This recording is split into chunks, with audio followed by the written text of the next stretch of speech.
सरफराज दर्जी, बोर्ली पंचतन, आमदार कुमारी अदिती वरदा, सुनील तटकरे, मंत्री महिला बालकल्याण महाराष्ट्र राज्य यांनी आमदार निधीतून 10 लाख रुपये खर्च करून तसेच वेळास गावातील दानशूर व्यक्तींच्या मदतीनं वेळास गौलवाडी येथे हनुमान मंदिरासमोर सभा मंडप बांधण्यात आले।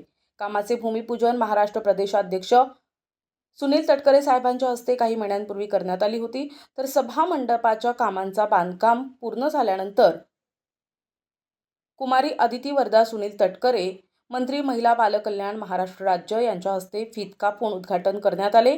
यावेळी महम्मदभाई मेमन, मंदारभाई तडणकर, सहाय्यक पोलीस निरीक्षक हनुमंत शिंदे, सुचिन कीर, दीपक धोंडू वाजे, मंगेश खेडेकर, दीपक दर्गे, धवल तवसाळकर तसेच ग्रामस्थ, परिसरातील विविध गावांचे कार्यकर्ते आणि सरपंच पदाधिकारी यावेळी उपस्थित होते। खासदार सुनील तटकरे साहेबांनी वेळास या गावासाठी मंदिराच्या सभा मंडपासाठी निधी आणून दिला, याबद्दल ग्रामस्थांच्या वतीनं आभार व्यक्त करण्यात आले।